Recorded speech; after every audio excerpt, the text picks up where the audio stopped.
Many university students or researchers often ask me about the research gap or the statement of problem and how to identify it.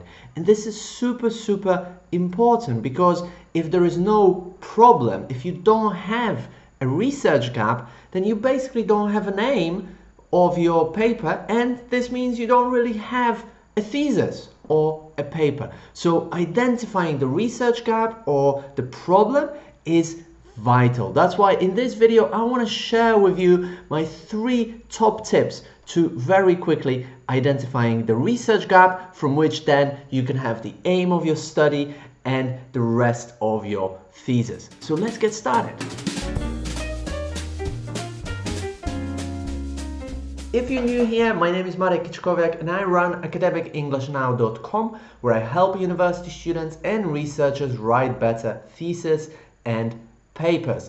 If you're enjoying this video, then please hit the like button and also consider subscribing and hitting that bell button so you receive my future videos and you can continue improving your academic writing together with me on this channel. So the first tip that I want to share with you to help you identify the research gap is to look for a lack of studies or for insufficient studies. Now, it's very unlikely that no studies have been conducted on something. It might be the case, but it's rather unlikely. But what is likely is that there is not enough studies. In other words, there is an insufficient number of studies on a particular topic or perhaps in a particular area. So in here, when it comes to the lack of studies, you can consider several gaps in knowledge. For example, it can be a geographical gap. Maybe no studies on this subject have been conducted in Latin America or Southeast Asia or a particular region of your country. You could also think about a population gap. Maybe most people have studied men and very few people have studied this topic on women or on children or on high income people, low income people, educated people, and so on, right? So this is just to give you a couple of examples how you can look for a lack or insufficient research in order to identify the research gap.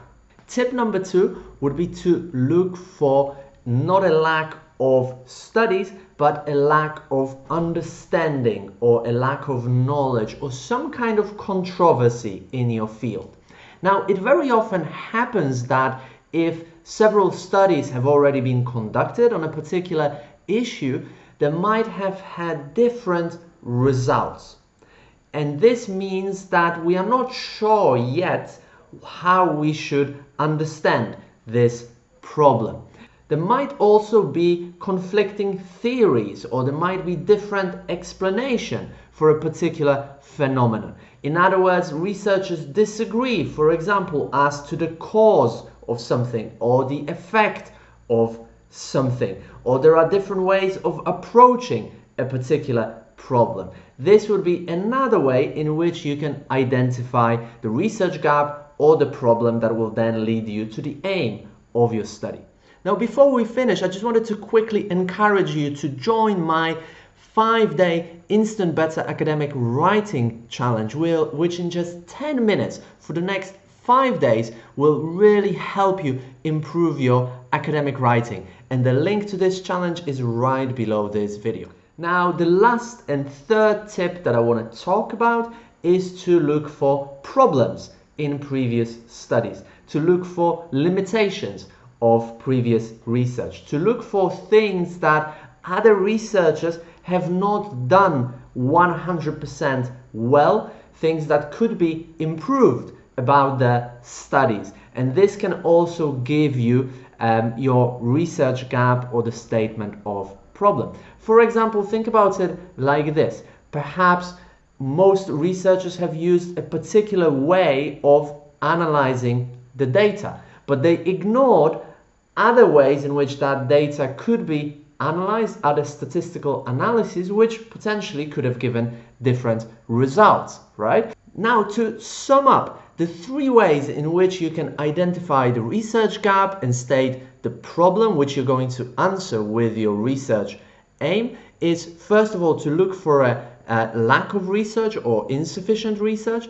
Number two, look for lack of understanding or a controversy in your field.